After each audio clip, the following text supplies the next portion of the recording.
Hi, everybody. Hello, we are Ryan and Bethany. From Ryan and Bethany Board Game Reviews. All right, today, you guys, we're going to be giving you a top 10 list. I would say the top 10 list, specifically of the best games of 2022, according to Ryan and Bethany. Yeah, according to us.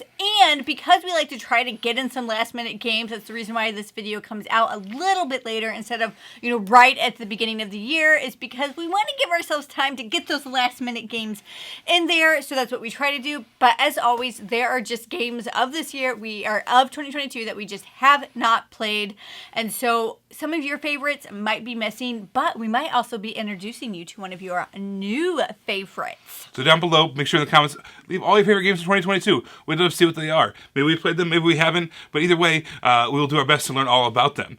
Also, we limited ourselves to what the BGG listing is of only games that came out in 2022, according to BGG. Yeah. I know every year there's some kind of hemming and hawing about what should be included, what should not be included. Yeah. By keeping it strictly to what's on BGG, it takes a lot of the guesswork out on our end. Yes. And maybe we're missing out on some really great games. I know people talk about Ark Nova being a 2022 game, but it really came out in 2021. Yeah. So we didn't include that in our list, for instance. But if we do that every year, we just stick to whatever's in the BGG list. We'll all hit every game every time. So no problem. Yeah, exactly. We do have a few honorable mentions that we're going to get to real quick right now. My honorable mention is My Little Pony Adventures in Equestria, and this is a cooperative deck building game. I loved it. I had a lot of fun playing it. This is by Renegade. I really liked what they did with it. I liked the system and the clouds. It was just really fun.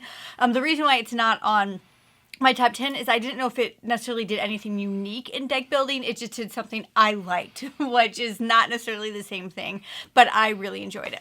All right, my honorable mention is going to be, this is the Exit game, The Lord of the Rings, Shadows of Middle-earth. So, man, we love escape room style games, and we could fill a whole top 10 of 2022 list with those probably.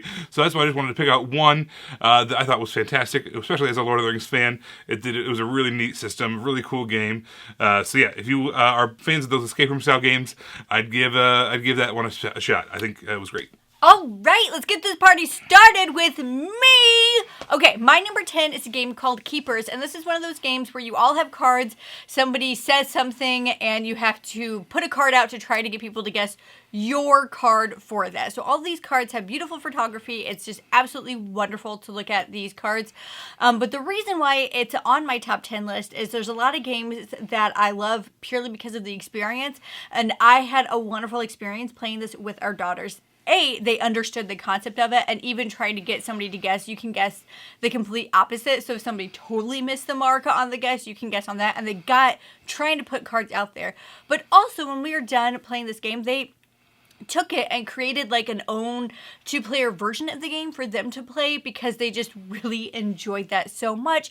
And because of that experience, this game is my number 10. All right, so my number 10, this is a game called Downtown Farmers Market. This is from Blue Orange Games. And basically what's going on in this game is you have a set of tiles that are your scoring parameters across the top row. And then you have a kind of a column of scoring parameters as well. And what's left in the middle is 16 spots of all different blank spots, and you're going to be drafting tiles to plug into those spots. And now the scoring parameters might say you need to have at least 3 eggs in this particular column. And over here you might have something that says have no more than 7 total ingredients in this aisle, or in this row, or whatever the case is. So you're trying to draft these different tiles, plug them into the board, and as the board gets tighter and tighter and tighter, and there's less and less spots available, it is really tricky as you're trying to find these exact right tiles. And eventually you're going to make it so that certain tiles aren't going to score because you just had to take a tile and it was made it so that you busted on a certain category or whatever the case is. It's a really cool, really simple game that was surprisingly fun. Super small package that you can take with you anywhere. Yeah. It was great. My number 9 is Feed the Kraken. Oh my gosh, this is my 10 and 9 are basically experience games that I had such a great time when I was playing them that they're just etched in my mind forever in my memory. We played this at our yearly getaway with a bunch of our friends, and it was absolutely hilarious. It's a social deduction game, and you're going on this ship, and you're trying, if you're on one team, you're trying to get the ship go this way. If you're on a different team, you're trying to get the ship go this way. I think there's even one person that's trying to get the ship to go right in the middle, and so you're deciding who's in charge, who's going to do this. You're trying to mutiny and do all of that. But we played with 10 people or something. 10 it was or 11 a lot, people. yeah. And it worked. Like, because you're engaged and you're yelling and you're part of what's happening. And it was just so, like, my voice was, like, gone by the end of this game. It was so much fun. My number 9, this is a game called Wicked and Wise. Oh my gosh, we like trick-taking games a lot. Trick-taking games is one of the reasons we're married, probably. Because I'm playing so many of those kind of style of games together before we were even married, as we were dating. This particular one was very, very interesting. There's a lot of different ways to play based off the number of players, but essentially how it boiled down to is you had one player who's the main player, and then you have another player who's like the mouse, who's kind of feeding them information, feeding them cards. So you're working together with your team, your partner, in order to play these trick-taking games. All the cards have special abilities. It was just a really cool system. It was definitely a next level up style of trick-taking games. This is not one. I think that, if you've been playing trick-taking games like hearts or spades or something like that with your family, I think they would have a hard time with this one, right? It's a couple levels above that, but at the same time, if they are used to that and they also like more strategy card games and things like that, this might be one that you may be really into. Really cool trick-taking game. All right, my number 8 is higher on Ryan's list, so we will get to that later. All right, back to me. Number 8, this is a game called Cult of the Deep. This is from BA Games. Oh, yeah. And this is another social deduction game. Another game that we played early on that we really got a hold of and loved was a game called Bang. We soured on it fairly quick, though, actually, because of a couple of things. It had player elimination. It dragged on a little too long. A lot too long. And it just kind of got repetitive, right? Yeah. What this game did, it had a lot of those same tropes and things from Bang, but it improved on basically every single one of them. You might die, but instead of just being dead, you become like this ghost or this specter or this wraith version of yourself, which now has a whole new set of actions they can do on your turn. So that's really interesting. So they're taking away the player elimination, even though they have taken away player death. Yes. Then you also have all these different rituals that you can hack that kind of trigger all these different special abilities. Some are good, some are bad, some speed the game up, some make things harder. It's so interesting. And you don't exactly know who everybody is at any given time. So you have you're basically all just, like most social addiction games, you have that situation where you're just lying and you're trying to help each other out to try to, gain this this rapport with someone who's actually, you're on the opposite side of them. You didn't even know. It's just really, really silly, but at the same time, full of good strategy and decision making, which, is for a social deduction game. This was kind of, again, what's a little next level. Yeah, this was like a social deduction game plus. Which I enjoyed a lot. My number 7 is The Spill, and this is a cooperative game where there is an oil spill and you and your teammates are rushing around to try to contain that and also to rescue the animals that have been infected in this. And so the reason why I think this is really interesting and unique is how it populates. So all of the cubes are in the top and you put them in, and when they spill out randomly into different parts of the board, and you don't know where that's going to come, and you can try to act and plan accordingly to that, but you really can't. And so I like how the board populated itself in this game, how it was completely random and you knew like what was going to happen, but you didn't know what was going to happen. It has this really awesome like oil rig as the dice tower, cube tower. So cool. All right, so speaking of a giant centerpiece for this game, my number 7 is Return to Dark Tower. Oh my gosh. Another cooperative game. It's another cooperative game. Are they both 7? Yeah, both with are 7. With a big giant structure in the middle of the board. Yeah. Only in Dark Tower, the whole thing is electronic. It is paired up to a device, so you have some kind of a tablet or a phone that's paired up to it. It is making noise, it is spinning, it is lighting up, it is shooting out these different skulls all over the board. It's a full cooperative game based off of the original Dark Tower game. This is Return to Dark Tower. Restoration Games, does this thing where they will find all these old classic games and modernize them and bring them into the current style of hobby gaming. And in this case, freaking takes us to the future with all this electronic stuff going on. Oh my gosh. Very, very challenging. Lots and lots of different scenarios. Lots of replayability. It's pretty tough. It's pretty tough to win. You don't exactly know what you're going to need at any given time. Sometimes you need one resource to complete a mission. Sometimes you need another resource. Sometimes you just need to fight a whole bunch. You never really know. So you just have to kind of follow along and do whatever the app says. It's a good mix of board games with the assistance of an electronic app as well. But man, that centerpiece, the actual tower itself, it's got to be the coolest single gaming component in the history of gaming components.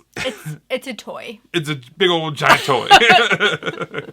My number 6 is Gartenbau, and I thought this game was lovely and beautiful. It is a tile-laying game where you're planting seeds to grow into, I can't remember what the middle thing is called, flowers to bigger flowers. There's seedlings, the plants, to flowers. Flowers. Seedling plant flowers. And you are kind of like mixing these seeds together to get different types of flowers.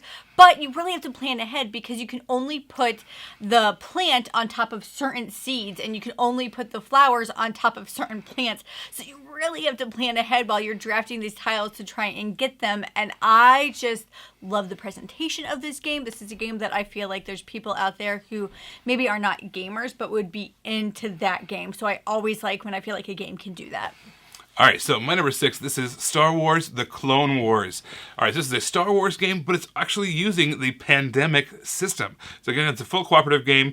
I must apparently like cooperative games. But basically, this game, it's during the Clone Wars of Star Wars. So you're facing up with all these little droid miniature figures. You're the Jedi. The Jedi have special abilities. And it feels so much like a pandemic game without being running around and curing diseases. It's really interesting how they were able to take all those things that happen in all the other pandemics, make you feel the same experiences and same emotions without having to do anything to do with diseases. The droids are the disease, and you're trying to destroy them.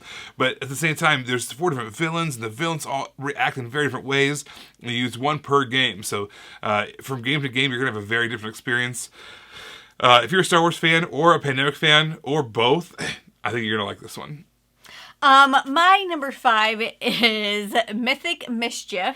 Yes. You said it. I have trouble saying this game for some reason. It's just like the alliteration really messes with me. So in this game, you are like mystic beings at school. So you're zombies or you're vampires or you're wizards or you're a witch, just all these different people. And you are trying to sneak into the library and get to these hidden tomes that are restricted. Like they're off limits. They're not for the students, but it's fun for us to try and get them, right?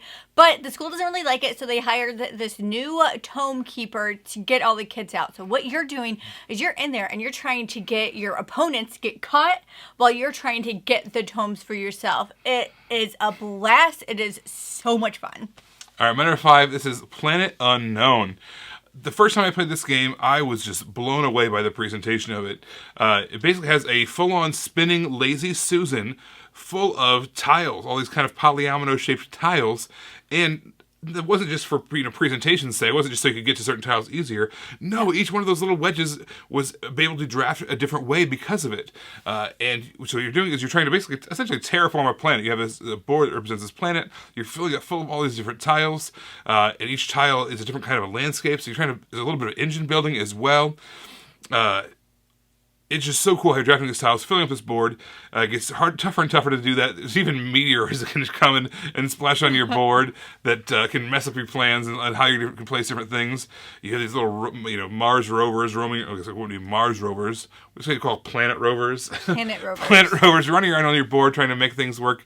It's just a cool game. Great presentation.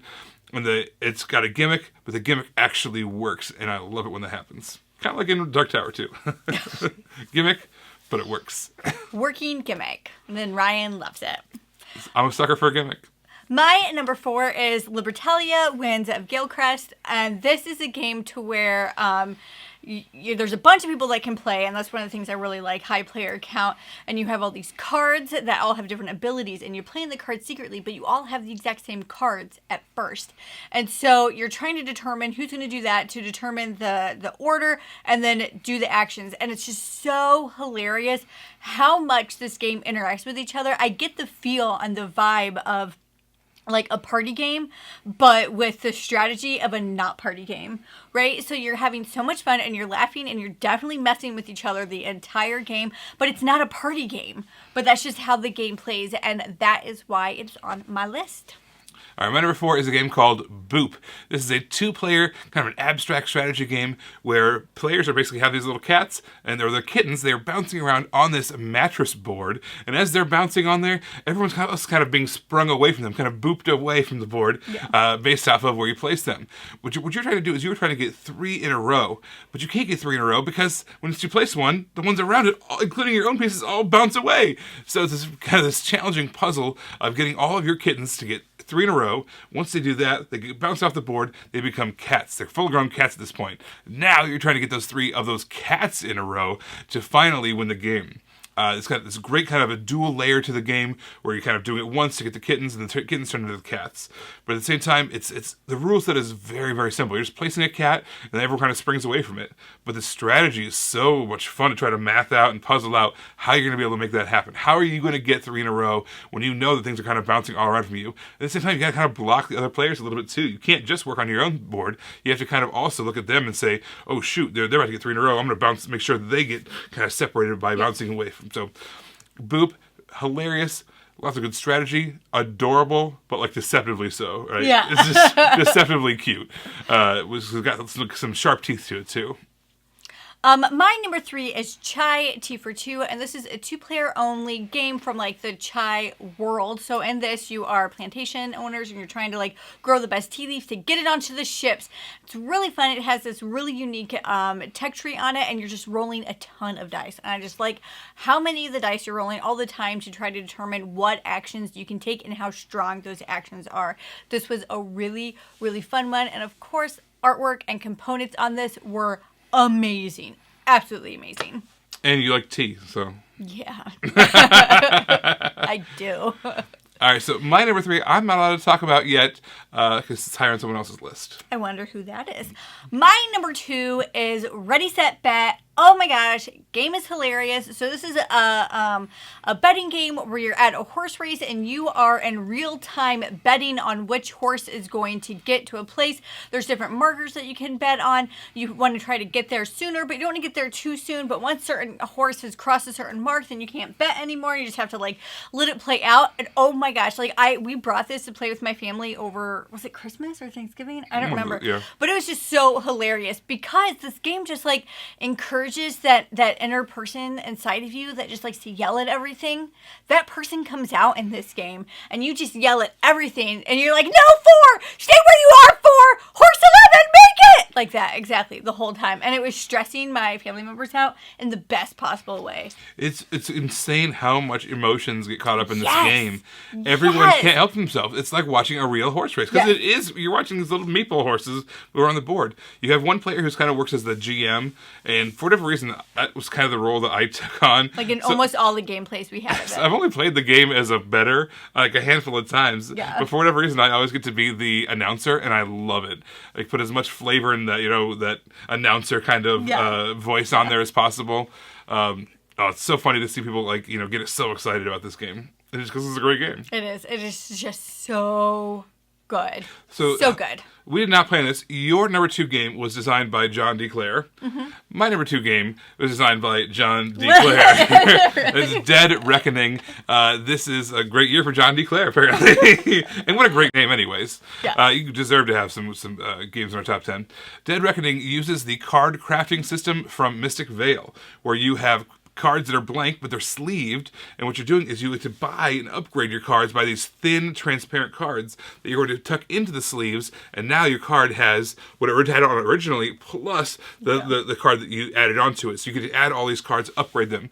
It's got a deck-building style game, but it's not really deck-building, because you only have your starting deck, but because you were adding all these upgraded abilities onto the cards that are already in your deck, it's so cool. It's this fantastic pirate theme, big expansive board that you're exploring.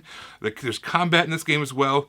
The pieces in this game are phenomenal. I don't know if it's actually the retail version or if there's a Kickstarter version, or I don't know how all that works, but I know the versions that we've been playing is amazing. Got these fantastic 3D treasure pieces and this big giant cube tower cannonball shooting thing. It's just so much going on in this game. And again, it's all kind of driven by that card crafting system. There's tons of expansions to it already, even some legacy aspects to it. Oh my gosh, I can't say enough good things about Dead Reckoning. What a cool game. All right. We're here! We've arrived at our #1 games of 2022. And you know what else is funny is that our crossovers haven't happened yet. So which means they're both our #1s. They're both our #1 We have planned games. none of this, by the way. It just happens to be good coincidences. Yes. Okay, so my #1, if you have watched our channel at all, if you follow any of our social media, you'll probably be able to guess this because I talk about this game all the time. I think you even declared it when you played it. Like, I might This is my #1. I'm calling it now. #1 game of the year. Oh my gosh. Okay, so it is Three Sisters. This game is so good. So you are, you have this die, right? And you have these dies with these actions and you're putting there and you're deciding it's rolling right and you're taking these actions. But it is like once the game gets going, this triggers this, which triggers that, because you look at the game and you only have like 6 or 7 actions. You don't have a lot of actions and you're like, there's no way I'm going to be able to fill this out. You'd be surprised because this triggers that, which triggers this, which triggers that, and it is so much fun. It is so good. This is one of 2 games I've ever thought to myself, I need to learn the solo version of this because I want to play this by myself because that's how much I enjoyed this game. It is incredible. It doesn't even need to do a lot. It just has to be there and exist. I will make so many excuses to put this on so many lists because it just needs to be on Best game all of 2023. Of them. Best game of 2024.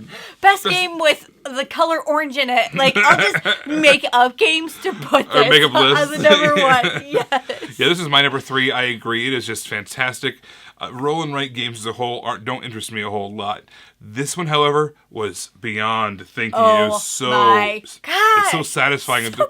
those later rounds and everything kind of cascades and triggers. It's the best feeling in the world. We get to fill in like 20 boxes with one single dice roll. And the theme is so cool too. It's also it's all about this kind of mutually beneficial farming, essentially. So the 3 sisters, that's what they are. Is either beans, corn, and squash/pumpkins. Yeah. When they work together, when they're planted in the same area to help fulfill each other's needs, essentially. And I just love that kind of that mutually beneficial idea of farming, and kind of all helps the soil, all that kind of stuff. Yeah. So that's basically the theme. What a cool, unique theme. I mean, we're hitting all kinds of themes on this. We're talking about farming. We're talking about oil spills. We're talking about gardens. Pirates. Star Wars. Cats. Yeah. Space. We're hitting all the themes this year. A little bit of everything. Yeah. All right, and the most exciting theme of all, city. My #1, and this is Bethany's #8, this is Hamburg. So this is, I'm not even sure this should qualify, but I don't care, I'm calling it anyways. This is Hamburg, this is from Stefan Feld and Queen Games, but it's kind of a re-implementation, a reimagining of another game of Stefan Feld's called Bruges. So, is it from 2022? Yes, I'm saying it is, because... I put Libertalia on mine, so you can do it. That's true. Libertalia has kind of re-implementation of Libertalia. Yeah. But yes, so Hamburg is...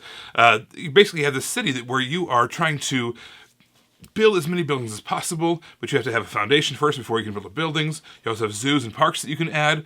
And every single card in this game is different. There's just so many different cards. Yes. And you are trying to get these special buildings. The engine building is so slick and so important, too. And as you're going throughout the game, there's just so many different options. There's 8 different mini expansions that the game comes with, and at least our version did. And add them all in. Put them all in there. It's just a fun to see. But at the same time, you have, like in most Stefan Feld games, you have this kind of punishment aspect of it as well. So there's constantly these calamities that are coming up, and you have to kind of fight back against the calamities, or else bad things are going to happen to you. You're going to lose your workers, or you're going to lose buildings, or you're going to lose, whatever it is. Whole lot going on here. This is a big one. This is a crunchy one, but so many cards. Do not get married to your cards. You're going to be going through like half the deck in a game. That's true. I mean, usually you get a card that you get a hold of, you're like, this is great, I'm going to use this at some point, and then it's like, nope, forget it. Yeah. Because you're going to be drawing more constantly. Yes. Well, everybody, thank you so much for watching all this, but we want to know, again, what was your favorite game of 2022? What on our list did you completely agree with, or what on our list have you not heard of yet? Did we introduce you to anything? Then you're like, maybe I should check that out now. We want to hear from you, so let us know in the comments below. You guys, thanks so much for watching. As always, we had a great time making this list, and we will see you next time. Bye.